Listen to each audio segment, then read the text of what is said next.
députés et sénateurs, vous avez un rôle à jouer pour aider à corriger les excès du passé. Vous les collègues du Grand Kivu, quittez les groupes armés, je vais le dire.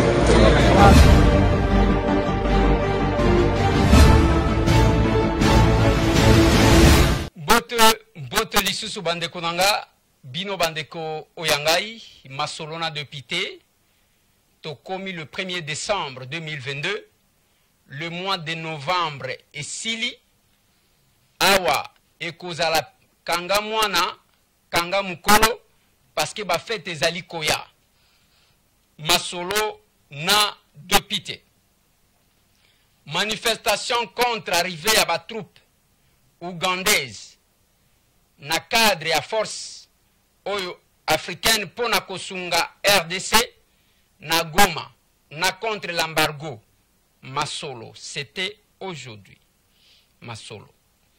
Le pape, après le raté de l'autre fois, Azoya le 31 janvier 2023 na Kinshasa, la capitale. Est-ce qu'à Kokende Goma toi kosuka awa comme c'était prévu? C'est dans ce numéro de l'émission Masolo na député. Kagame allait devant le parlement rwandais. Alleli ponanini, alobinini dans ce numéro de l'émission Masolo na député. Kasumbalesa, frontière Oezopesa Elengi, parmi les grandes réalisations, il y a chef de l'État à Wana Congo. Masolo na député. Le peuple d'abord, le peuple s'est exprimé vis-à-vis, face à face, lobi na lobela kimuke, lelo, la plus grande partie est notre analyse. Na rencontre à chef de l'État, na ba jeune. Est-ce que bilongi tomona ke za ba jeune? Oyo alobaki, makambo alobi ezaya solo to ya lokuta. La réponse du chef de l'État. Et quelle est la suite? Yamwana mobali oyo alobaki lobi. Akendaki wapi après? Azalito azate. Masolo non député. C'est dans ce numéro. Allez. Félicitations à ma missionnaire. Berlan Kalonji et François Chizoubou. Toujours en plein boulot. Kuna na Kasai na cadre et action commune pour la République. Et pendant ce temps, nos ingénieurs, nos agronomes, bazokata bilanga. Il ne faut pas être à mikanda. Il faut tolier sabato. Science sans conscience n'est que ruine de l'âme. Allez, je dois dire merci à l'école de criminologie parce que le lot Toyambi un grand.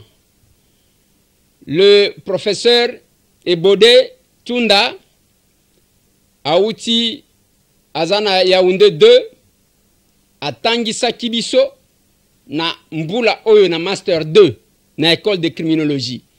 Et le directeur de l'école, Raoul Kenge, a estimé que Tokende, Tovanda na ya ensemble, Tolia, moi et Lokomouke ensemble, Bazalaki wana toute l'équipe complète.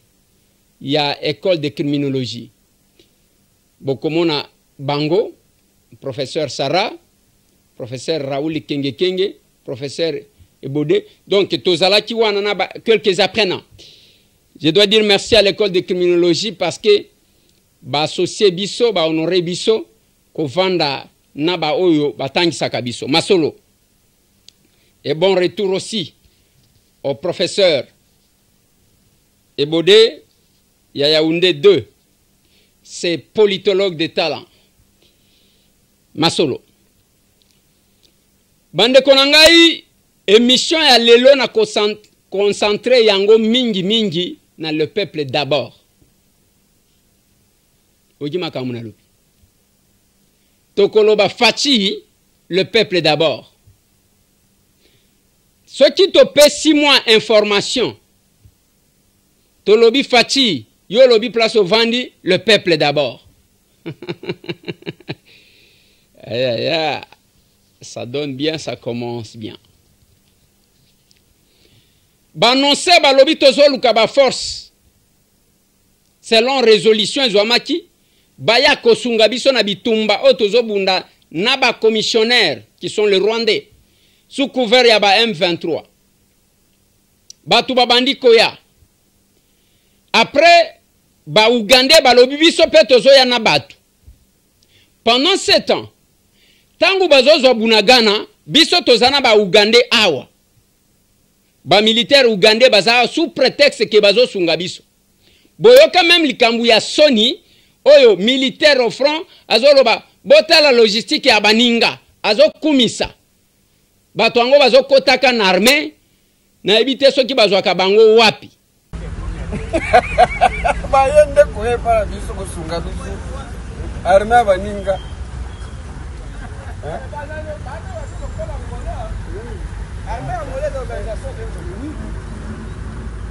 Mon armée baninga, oya bino ya kolunga-lunga kaka, kolunga-lunga kaka. Donc Congo est un pays organisé. Armée baninga. Mon logistique ya baninga. Mon logistique ya baninga, logistique ya baninga. Yena front, azolo batala logistique ya baninga. Pendant que batuana bazaliawa, bango ba Ugandais bakotisi ba M23 bokatsa bokota na Rwanda, bakoti wana bazwi biso Bunagana. Lelo ezalaki Kivumbi na Jasu, oyo balobaka na Swahili. Na Goma. Batoto a Goma balobi, biso batuana bakoyate, tozoloba non contre l'embargo. Oyo voilé bazo justifier pamba. Soki toza sous embargo te bako bloquer ba arme na biso ndengeni. Le peuple à travers population ya Goma balobin. Non, na ba Ougandais koya awa. Fachi, le peuple d'abord. Peuple ya Goma ba lancer message na chef de l'État Félix Antoine Tshisekedi Tshilombo. Yango biso pe tolobi fachi, le peuple d'abord. Et pendant 7 ans,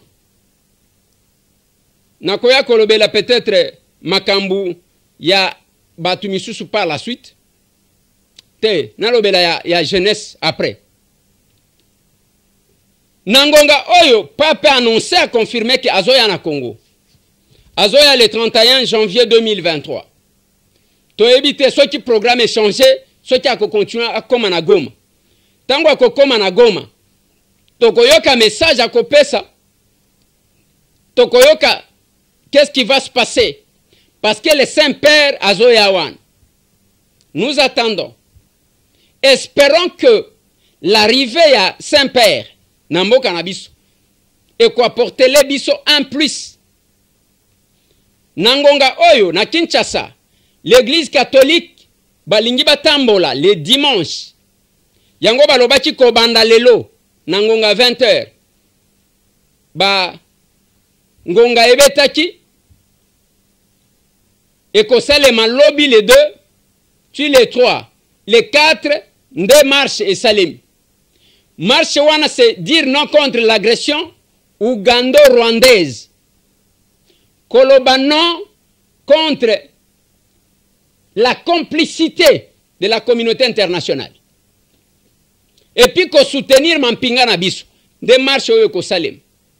Ceux qui ont politiciens ligno kende kuna comme ma drapeau na yote. Ya parti te. Nalobaka mikolo nyonso que ceux qui biso nyonso to s'organisaka. Kotambola mukolo moko masolo esili. J'ai toujours félicité Bandeko ya Goma. Le risque qu'ils prennent. Parce que bango bazana ba Rwandais bazala kazala kawane belé. Okolo bandeko elezer ba Rwandais baza partout oui, mais degrés à la Kanagoma ezaya kosakana nangote. Bazakuna mais ils disent non. Bazotanga même kombo ya batu. La société civile ya Nord Kivu, il faut tokumisa bango.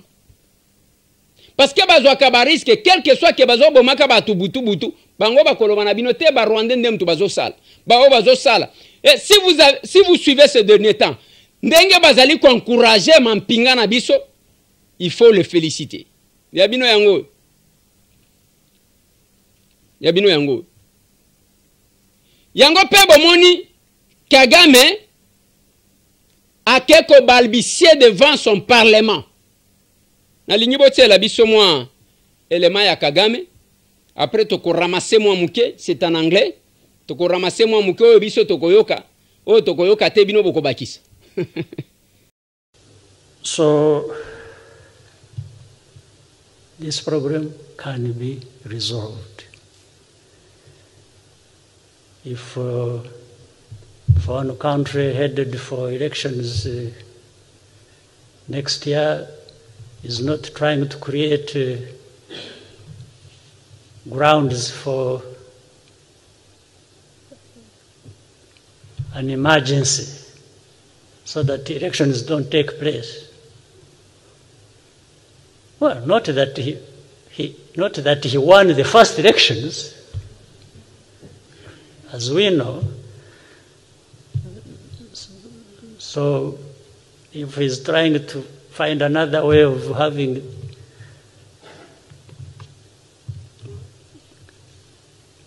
the next election is postponed,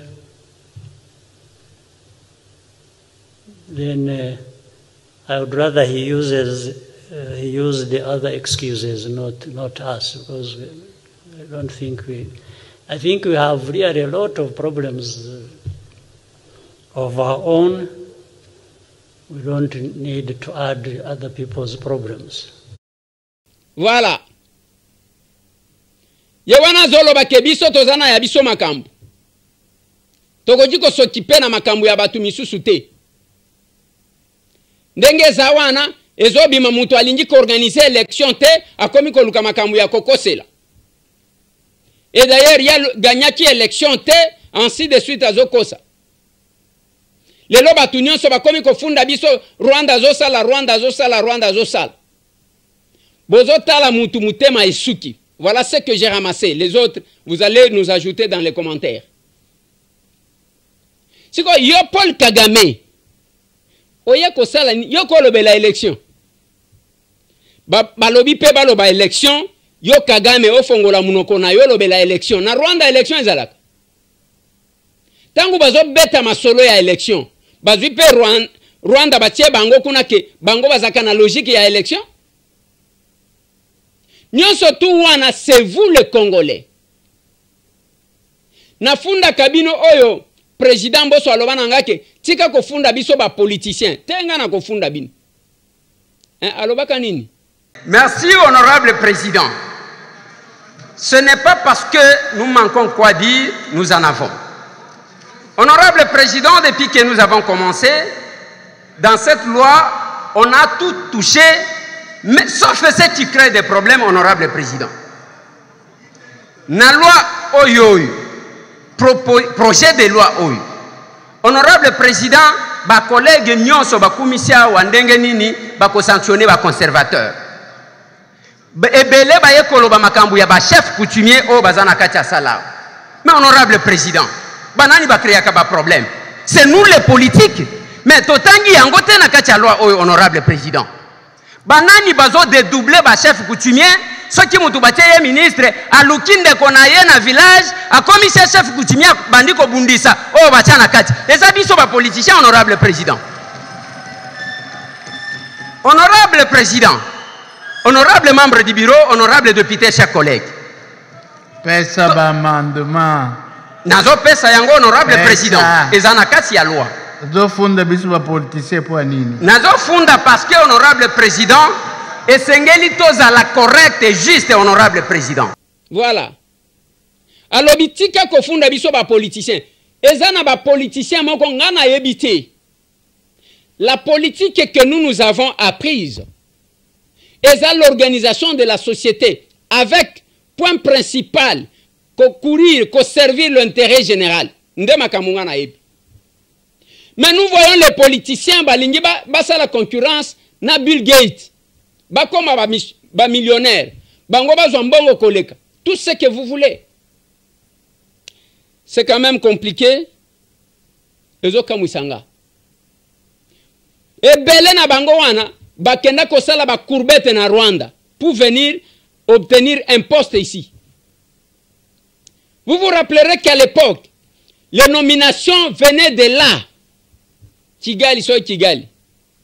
Na confondaka Kigali na Kampala, na comprenaka bango bien te. E utaka kuna. Bazaki ko proposer balingi mutu alinga ko amini. Yango bomoni tozana batwa les infiltrés moko akosakana te. Voilà pourquoi je n'ai cessé de le dire. Bande konangai. Oyo enrôlement na identification tolingi to sala. Biso moko tokozala responsable de ce qui pourra arriver à notre pays. Tokozala responsable. On aura une assemblée nationale. Oyo kozala peut-être 250 députés étrangers, congolais 250. Et comme congolais belé bazalaka léger, lorsqu'on va commencer à voter des lois, il suffit seulement que bapayawana ba dégrainer ba somba ba mususu na conscience et puis ba loi moko boye koleka. Mais M. Tambo aura dit.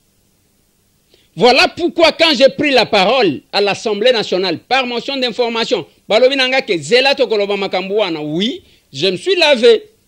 Ngai chaque fois nazwaka maloba. Ezayake naloba bazanga koyokela ngai, mais M. Tambwe aura déchargé la oyo azanango comme charge. Musala batindela ngai yango wana. Avant nazala député, bazaki kobenga nga molobeli. Na kolobela mboka, na kolobela Congo.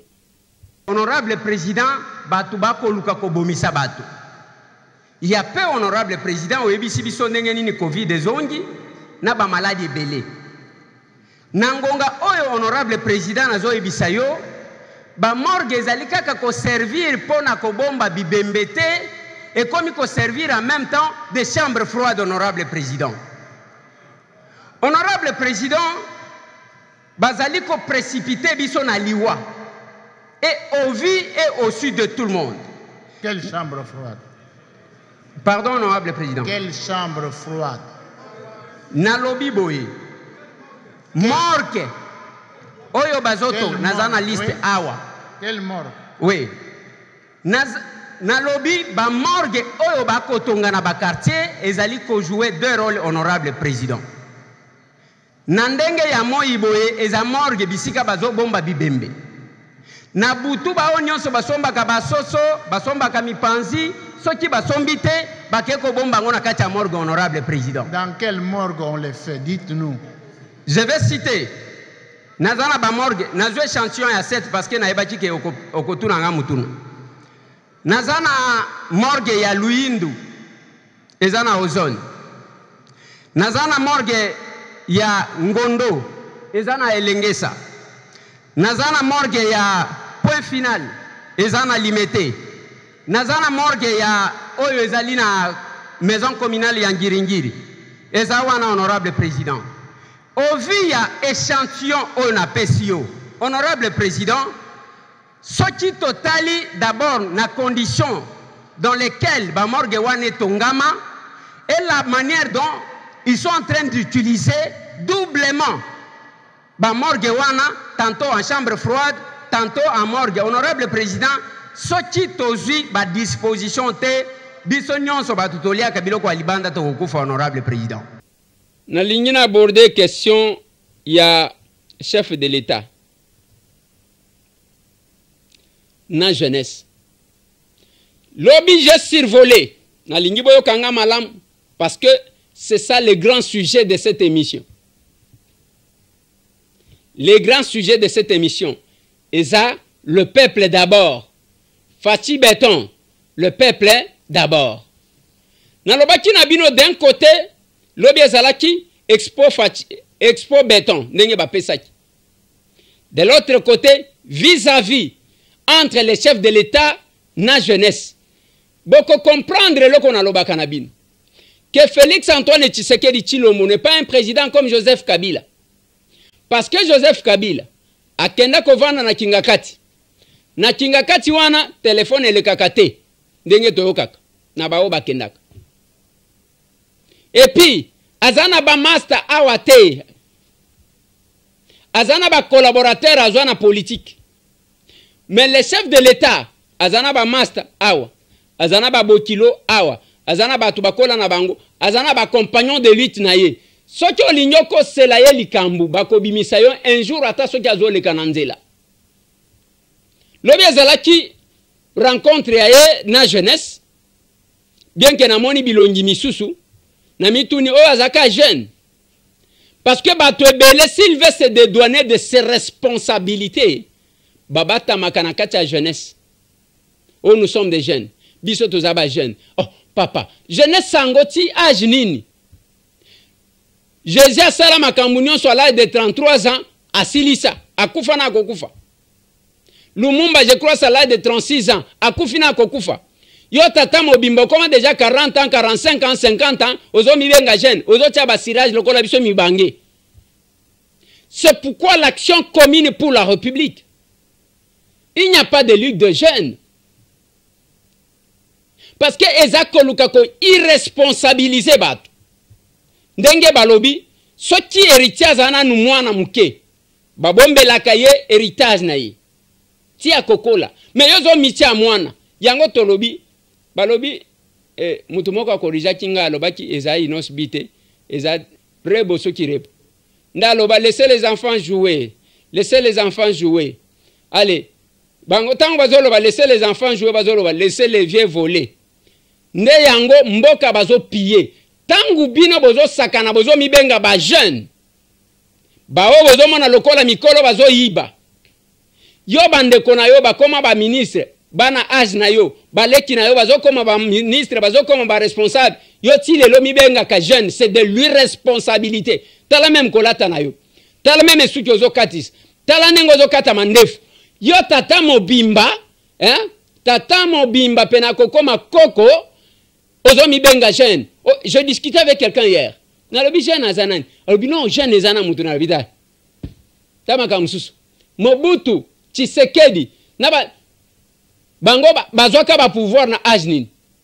Tangu Joseph Kabila azo koma chef de l'état là de 29 ans.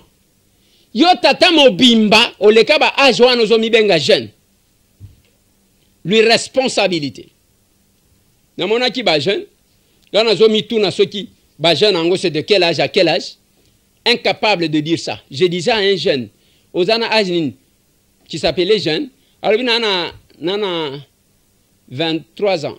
Non, il m'a dit qu'il avait 29 ans. Il a dit, ok, et il a 4 ans au Kouf.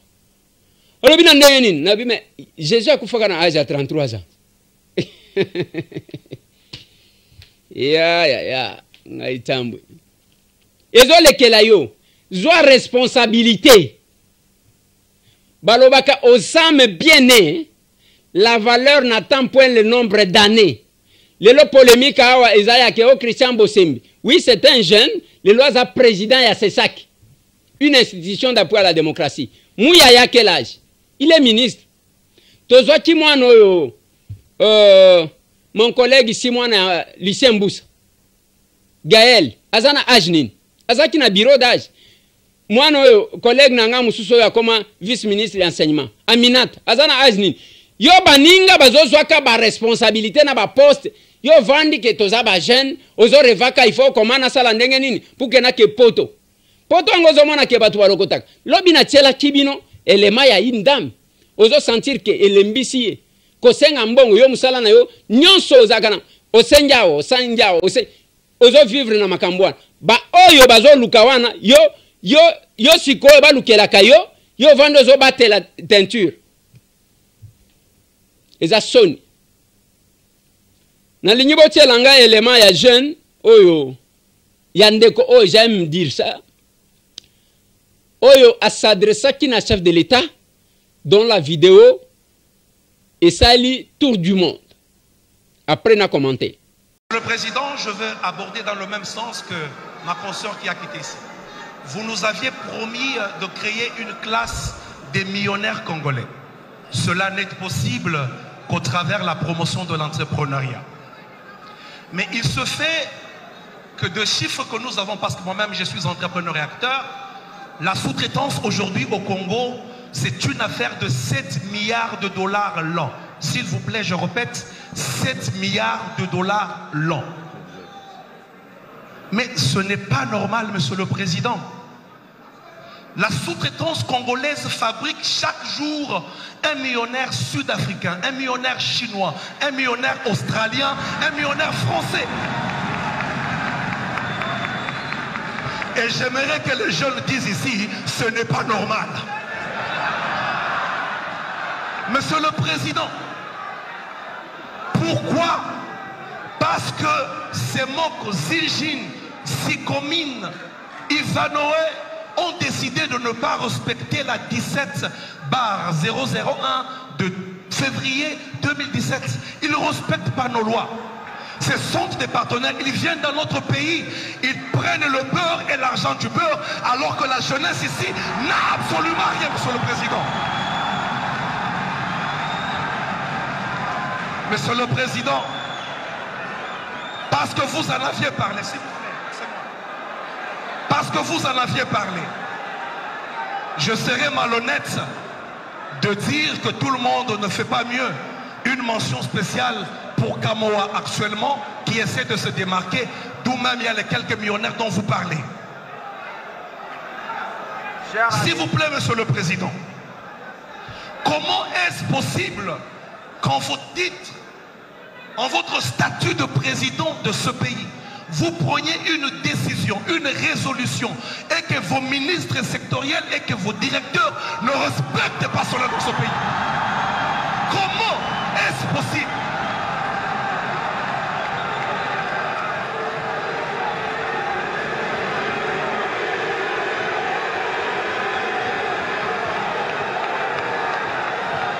Oui, Monsieur le Président. Je parle de la réunion du Conseil des ministres du 5 juin de cette même année. Ce n'est pas le ministre Mouyaya qui est présent qui me dirait le contraire.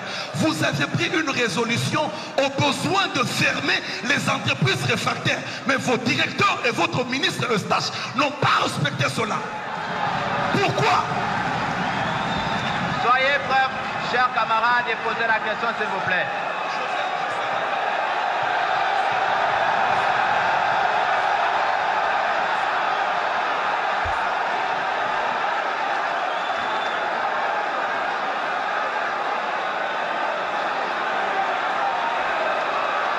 Monsieur le Président,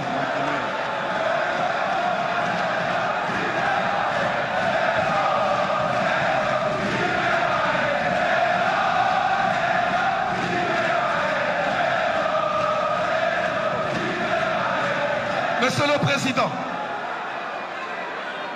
il est saugrenu, ubuesque, d'une étrangeté rocambolesque que vous nommiez un étranger à une direction comme l'ARSP. Quand je parle étranger, je ne parle pas d'un nom congolais. Je parle d'une personne qui n'a rien à voir avec la sous-traitance, qui n'a jamais été entrepreneur, qui n'a jamais été dans un forum traitant de la question de la sous-traitance. Je parle de l'actuel directeur de l'ARSP.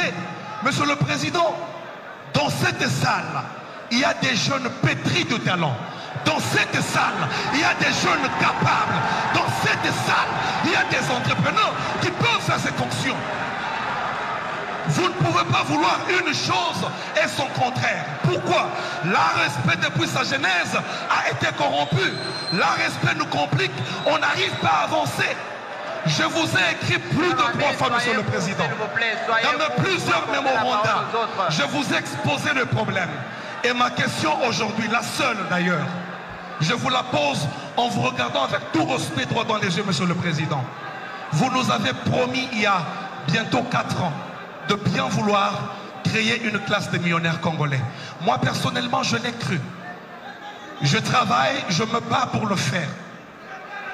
Mais comment cela sera possible aussi longtemps que vos ministres sont corrompus, ceux qui œuvrent autour de cette question?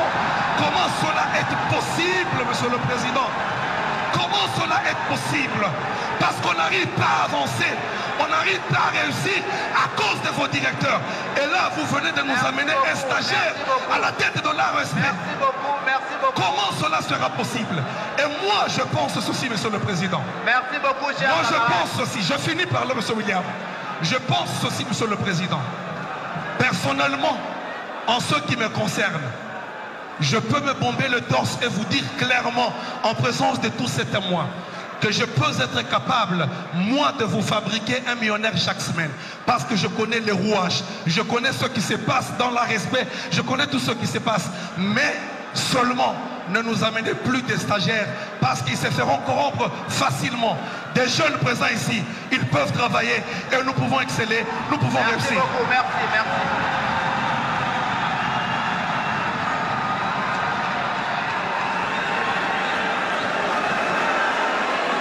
Voilà. Nalingi bo comprendre nga sikoyo malamu. Mwana mobali wana tango azolo ba makambo. Alobi boyoki la salle. Comment ils ont réagir? Yango nga nazolo ba. Fati le peuple d'abord. Makambo mwana mobali wana survolé. Mais à se focaliser na cas le plus récent, le plus flagrant. Il y a un respect. Donc, autorité de régulation et sous-traitance dans le secteur privé. De Oazolobel. Ça, ce n'est qu'un exemple de ce que s'est fait, monsieur le président. Monsieur Tambwe Nalobaka Mikolo Nyonso. Félix Antoine Tshisekedi Tshilombo, chef de l'État, Fati Béton, le peuple d'abord. Là, c'est le peuple qui s'est exprimé. Ce qui est là, monsieur Tambwe. Pourquoi il est ministre de l'économie? Parce que yoloba que au Kosala ba Congolais bazala ba millionnaire. Ye a définir politique wanate a komi ko pesa ndeba pa ya ba marché yango tozolo ba fati le peuple d'abord. Jeune wana tango rappeler yo alobi yo mutolobaka jeune nini batu nini bazui ba million bazate fati c'est la voix du peuple, le peuple d'abord.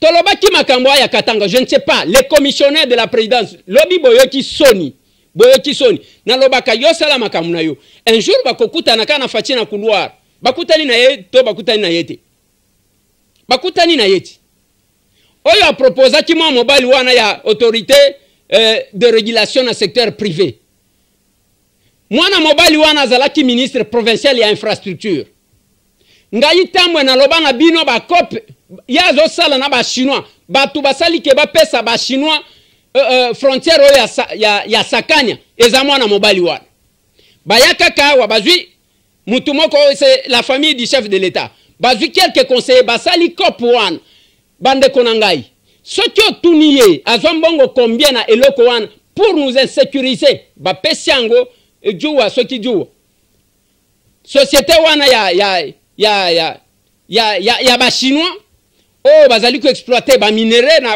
na lwalaba bazui ba pesi bango ya kamawa filière na bango ba pesi donc bango ba kozala ba bimisi minere ba lekisi tu vas les contrôler ye mwana mobali wana tellement que awa il suffit seulement que to la kisabino afficha photo moko azolo ba na chef na litoi ba tu bakuta na kana mokonzi mboka bango wana lobi fati voix wana yoki nde le peuple d'abord yango wana bon commissaire nous avons appris j'utilise les conditionnels que mukoloka ka bazono meye ayena Kinshasa en face ango ya bureau ya RSP eza awa côté ya UAC à côté na bar moko wana amela langwa ba mema ye komema à 3h du matin bato ba nomaki awa à 3h du matin ba memie komema mukolo ya remise et reprise benga ba copine na ye na Afrique du Sud benga boy ndenge toyoki j'utilise les conditionnels qu'il a dépensé plus de 500 000 $ na fête parce que banomé yekul mais bande konangai total anaka bien ngai tambwe ça me dérange parce que quand on se battait na mona bato te na zomona na mona bangote na mona bangwata mukolo mokote ce que j'ai appris est que bazalaki kaka nengwa na tangu Joseph Kabila azalaki biso tozo buna bazo finga biso lelo ce sont eux qu'on nomme balongoli ministre provincial mbala moko ba tieye à la tête d'une institution wana le chef de l'État a yoki yango en face le peuple d'abord. Et vous savez ce qui s'est passé tangu ba chef de l'État le wika que non il n'y a pas de preuves au ba warriors monsieur le président aweza problème ya ba warriors té yondo loba que le peuple d'abord la voix que vous avez entendue c'est comme ça que le peuple conçoit les gens que vous appelez les warriors. population nenga zozo ba warriors na yo ndevo wano yokaki lobby corruption epai basakaka ndengwana ibra de tout yo bengi bango ba warriors mais peuple d'abord oloba ye wana monsieur le président makambo moni oyoki lobby nous avons une population oh ba lobby jeunesse selon la conception autozanang estima 80% ya ba tuana bazomi benga ba jeune mais aux élections vous comptez sur qui cette jeunesse là vous allez en face que président oyo zanango za gouvernement te bazo enrichir ba paya biso ba congolais tozo jouer le côté. Monsieur le président, le peuple d'abord yangouan. Tango alobi, nzokande bana maiba yakina ba preuve. Bazana ba liste ya ba indo-pakistanais. Ndenge tozolo baboy, mutu nyonso. Tout Congo, batu ebele, sauf monsieur Tambo. Sauf Ngaï. Il court derrière les Libanais, les Indiens, les Chinois bozandenge wan. Bino na mboka na bino. Je vous pose une seule question. Nasi na pose yango. Mwana abatu bozo tungisaka mikolo nyonso meme ngayo komona mutu afani ndeko Eliezer ozana numero ya beda shute na lobitala ko benga ngali susude oyoki ko benga ngali susude na kozala na numero na yali kamuni yake na kokene pa na ye na koluka nini mwana wana zana ajni biso wa mibange oyo mwana wana kozala age ya mwana nanga soki 6e soki 8e na bana ibelango oyo nazaka na bango na kotika la ngai tata mobimba boye nako landaka ozana numero ya beda shute ozana mais c'est pas possible mwana wana abotama awa ndenge toyoki akoli awa je ne pense pas que mwana wana zana 28 ans aza moins de 28 ans yo tata mobimbo zo landaka mbongo mutuni na zana ngo oya luki mbongo bobani ko landa ye bino ba congolais boko lukate les chefs de l'état le peuple a parlé je sais au début excellence monsieur le président de la république ozaki ko yamba ba indo pakistanais Bongo 6 millions de dollars. Mais qu'est-ce qui a changé pour que, et comme à Boye, et ce que je dis, monsieur le président de la République, mais cet homme me parle toujours, au risque de sa vie, nous allons rendre Désiré Kabila. Bantre o ya ba indo-pakistanais, et me mela libab. Na ba procès na yeto yoka makambo. Et nous sommes là, comme les gardiens du temple. Ceux qui te moni likambu, balobaka, ceux qui ont nindo ki belela. Lobby, heureusement que M. Tambwe n'est pas seul. Ndenge la Bible dit, ndenge balobaka que, il y a encore 7000 personnes qui n'ont pas fléchi. Qui connaissait le monsieur qui a parlé hier? Patouazati koyeba yete, mais lobby opportunité à koyeba ye yangoan. Mais biso nyonso ba congolais ka kokumisa, ok, alobi bien. Mais yo ko sovaka mboka na yo mkolonini. Excellence, monsieur le président de la République. Ata ceux qui ont répondu, il y a Kolobakeba Warriors. Oyo température, oyoka kilobi wana. C'est ça la population, c'est ça le vrai sondage. Il y a n'engini bakozo ba Warriors, il y a n'engini bakozo ba tozo nommé. Les commissionnaires de la présidence, si ça ne dépendait que de moi, Ozongi, Ngai, Ozongi Nandako, Obengi mo mobali wana, Obendi baliste. Nani a proposé ki mo mobali o batanji kombo. Sur base de quoi tu l'as proposé? Au proposé sur base Yanine. Et le Koyo, quand j'avais appris, les chefs de l'État n'ont habité, même le service Hermoko Bazo Sungayeti. Ce dossier à moi, Mobile qui n'est pas au courant, parce que moi, tant que j'ai saisi ces gens-là, avant que Bajan Wana Wakende Koloba. J'ai saisi ces gens-là. Donc, biso tout ce que nous avons fait comme effort, allez, Babeta Massasi, Epai, Bakanga Epai, tout ça la cagnonso, on souffrait, Bapanzela Biso, la caméra Epai. Donc, tout ça, pour ces commissionnaires-là qui sont à la présidence, qui font nommer, Bango Basepeli Konome. Vous savez, à la fin, le chef de l'État a installé ce monsieur-là, après Sengiba Memaye. Mais vous allez commettre une erreur. Quelle est l'erreur que vous allez commettre? Mais ce qui est nommé parce qu'il a parlé, ou bien pour répondre na la nomination, et ça le makasurba d'une enquête de loyauté. Ndenge bozo nommé batu, ngana zo comprendre te. En fonction, il y a Nassina Loba yango plusieurs fois. Ça ne se fait jamais ça dans la gestion de la chose publique. Jamais. Jamais. allez bemba tinda ya yo batu batindi katumbi tinda ya batindi nani mususu bati tinda yango ya yo abatindi mboso tinda ya yo batindi Augustin Kabuya tinda et vous prenez vous non c'est pas possible ça. Il n'y a aucune enquête qui s'est faite. On se retrouve en face de vous avez nommé un étranger. Ce n'est pas que Miguel, Miguel, étranger. Donc, il ne connaît rien de ce domaine-là. C'est ce que le Messie dit. Oh, il y a ceux qui sont étrangers, moi, je ne sais pas. On doit se baser sur les compétences, sur l'éthique, sur la moralité. Les nominations, mais le chef de l'État, je vais vous balancer quelques images. Il y a Kasumbalesa. Nazotia la binona nu Kasumbalesa avant Nengezalaki. Soti botali, tala ba poto. Tala ba mbouteillage. Mutu ke koleka wapi, mutu ke kosala autant de temps. Kakawa sous Fati, il y a eu beaucoup de réalisations. Sous Félix Antoine Tshisekedi. Et ceux qui travaillent là-bas, va changer. Ce ne sont pas les expatriés, ce sont des Congolais. Bah Congolais n'aiment tout basali. Mais comment on fait? La présidence dès que va vendre. Non. Bah tongo bazo sala musala. Oh, toi tu as travaillé avec le régime passé. Oh, régime passé bah sala nini na Kasumbalesa ya Malonga. Tous ces bâtiments que vous voyez. Oh même bah douanier bah comme na bandaku ya kovanda kuna. Bandaku ya minene. Ba parking ya bien. Hôtel na kati ozomona lokolo zana poto.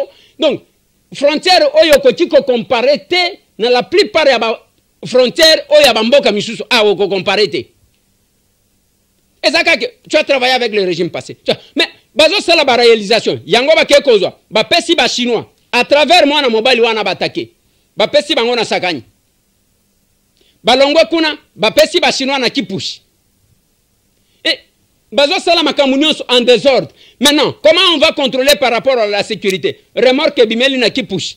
Eko teli na kipushi. Eko bimela na Kasumbalesa. E bimeli na Kasumbalesa. Eko kotela na sakani. Mais comment vous allez contrôler tout ça? Botala bande konangai, même tout ça s'est fait sous Félix Antoine Tshisekedi Tshilombo. La transformation que vous voyez à Kasumbalesa. Ezala ba toilette. Ezawan.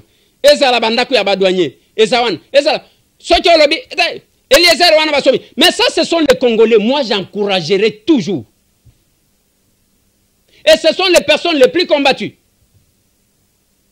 Les commissionnaires Bazoken. Ceux qui chefs de l'État, Yambala Oyo, Oyo Keli Ataba Jeune Wanate, les cris que vous avez vus. Lobi Soki Olandi, Makambwezaki Kakebele. Bayembeli Ondenge Bazaki ko Yembela Yote. Ceux qui ont tali degré d'applaudir moi dans mobile one. Bayaki ko applaudir yote tango zali ko défendre. C'est ça la voix du peuple. Bah passer un message en face, monsieur le président. Et vous gérez pour ce peuple-là, ou béni le peuple d'abord. Monsieur Tambou est revenu sur ça pour nous expliquer. On ne doit pas être dans un pays où on enrichit les étrangers, mais on appauvrit les Congolais. Ngamoko, je suis victime. Nalobimo, ngana kosala politique lokola batu nyonso te, nazela, ale nasangisaka batu, après nasuka soki ba pesinga poste nena bandi ko luka, kocha mwasi nanga, kocha bana nanga kosala te. On doit commencer par créer de l'emploi nous-mêmes. Koliesa ba Congolais, eza ko luka ba kir dans libanda te. Les loso qui ba frontière ya ba voisin ba kangi to ko souffrir awa parce que tozo kata bilanga te. Tolobi, nous commençons le tout premier parti politique. Ozo banda ko kata bilanga ya parti. Ezabiso. Bilanga ya parti. Biso Action Commune pour la République. To commander ba tracteur. On les a bloqués à Matadi. Jusqu'à me faire payer plus de 15 000 $. Plus de 15 000 $. Oh bah fouti singay. Quel que soit ça, je ne suis pas de ceux qui abandonnent. Je sais où est-ce que je vais. Bon, moi, pendant 7 ans, Bokomona, Bao Bazana sur terrain, Lelo, Lobby, Ezalaki, Natchelaki Bino Chiling, Lelo Bokomona Katanda, Bokomona, comment les capables sont en train de travailler. Bon, comment ce qui se passe, ce n'est que dans 2 jours que nous allons totaliser 3 mois. C'est un parti bébé. Il y a Batoubazana ba poste, il y a Batoubazana mbongote. Mais nous disons, nous sommes capables. Mettez-moi cette histoire.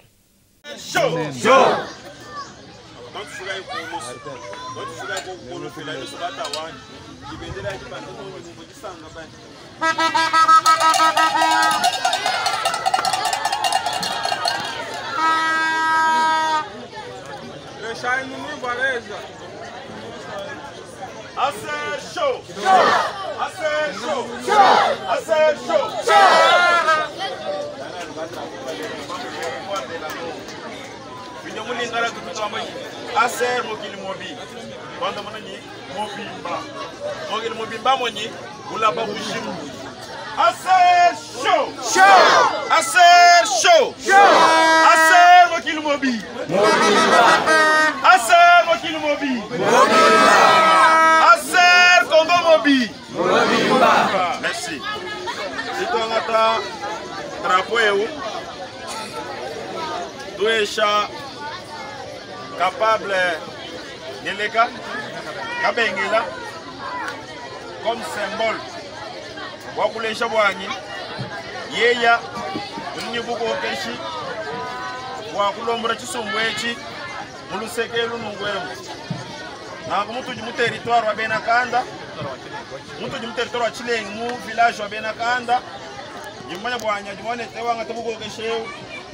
Vous reconnaître quand même Bukola kwa batatu yote bajimwa beo niaya kuweka mlenye nda drapeau symbole wa chisumbu china na chitobano twaje atu twende tumwe shao nitulomba kujibama bena bakondo la bena musambu bena lujibu bela ase show ase show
Mikala boka marada bwa mafi bwa baka bashinga kusanga baka bakenga binyo tetu tibikira baka capable parce que tu estimer bwanyi muntu yonsu munga chimotoyemu ujini jikumbana kibaka mu français tu tibikira baka capable musangu para tetu betana mu inshir tona mo ya capable wetu hao c'est-à-dire jingi tabusha bwanyi wewe ujukumbana kwenza kuboloka kampani muntu jimwabe kakwena muntu jimwita mukwa buto aser show papa woni tatu muntu mukwitani chintu chijibantu bonsu benzo wanu tunumva kubisanja bonsu wanu tumona ba français abunyabo ubara mukwite mu français mais ojo mumwite mu chilopo ajubanga français abunyi niwe banga sho chiruba shabunyi mwambe aje mukola kuleba mu chilopo mwaba kono muite bani monyi mwabujeu kushikilao wewe wobangila mwabao kwenzi chijeka ibwa kwenza to c'est pourquoi moto tetu bantu osumbaka hapa tetu tutamba wanya est-ce que vous êtes capable lui tebeni oui nous sommes capables est-ce que vous êtes capable oui nous sommes capables oui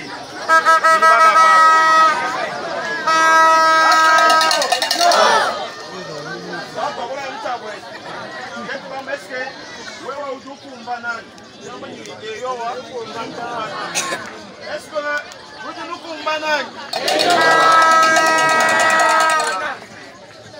mutu oswa bejukumbana mwana etumokula bya bundu betu tumbano lila mwabeu kato na balo bakwanza politique wa demagogie to tuba kere parti politique ekimbo disanga to C'est après avoir observé marathon au monde politique. Moi, je suis jamais moi-même. Je suis pas mon ami. Je suis moi-même. Je suis ballon de banque. Je suis tout petit caché. Je suis tout fait comme ma campagne. Je suis un moyen de vous chimba. Je suis tout le même chito. Et nous sommes créés un parti politique pas capable. Parti politique tout qui n'est pas capable. Parti où nous sommes tout même temps. Papa. Voilà, ça c'est nous. Yango tozolo banaba congolais. Botika ko se décourager. Il y a encore de l'espoir. Nous pouvons sauver ce pays. Il y a de l'espoir. Bako Sabinote, ce pays sera sauvé par nous. L'action commune pour la République. Rejoignez-nous. Rejoignez-nous, Bolanda Bisoboya. On n'a pas de lutte de femmes. Bako moi cité Batike na Kikuku. On n'a pas la Ligue de jeunes. Allez, bazui, bino bozaba jeune, botika la nanu kuna biso ba vieto solola. Ça n'existe pas. Bakozwa quelle expérience quand? Après vouloir imposer l'expérience de 15 ans. Monsieur le Président, au moins comment ce monsieur-là a été applaudi. Ça c'est la voix du peuple. Le peuple d'abord Yangouan. Ce qui est la biso. Et kozala malam. Ceux qui sont commissionnaires, non, président, ils ont été manipulés. Parce que bon, il a été manipulé. Nous savons d'où est-ce que ça vient. D'où est-ce que ça vient? D'où est-ce que ça vient? Toute cette jeunesse-là qui applaudissait. Vous aimez rester avec des flatteurs qui vous disent des mensonges. La réalité s'est éclatée au grand jour, monsieur le président. Bande Konanga Tokutani samedi, na Kabinda 102, croisement Kassavubu, na commune à Kinshasa, na Ngonga ya 9h juste. À l'action commune pour la République, to respecta Kangonga, pour l'échange patriotique. Tokolobe la makambu, ya bilanga, parce qu'il faut te programmer, banani bakozala na site nini, parce que pendant ce temps, les agronomes sont en train d'évoluer. Yami balé. Tokoyamba bapaya na biso misusu tokoyamba. Tika kovanda na ndaku. Les saluts de la République. Ils ont dépendre de l'attitude na yo. Oza libanda oza na poto. Adressé bande kona yo kuna. Okobayeka ke bazo senga nyonso. Oui, bazo senga nyonso. Mais pour na batika ko senga, on doit mettre les gens dans les conditions. Nous, on n'a pas besoin de gens qui restent à la maison en train de commander n'importe quoi na bajena. Azo kauka amoni mutu kalanya moni. Mais makasi wana ko tiko travailler kuna na bilanga. Allez, tozo suki sawana pona lilo. C'est possible d'être capable comme nous. C'est possible de sauver la République. Monsieur le Président de la République, les villageois, Monsieur Tambe vous dire, c'est ça la température. Monsieur Soubaïeb Sakayo, et Zalokuta. Tomonani.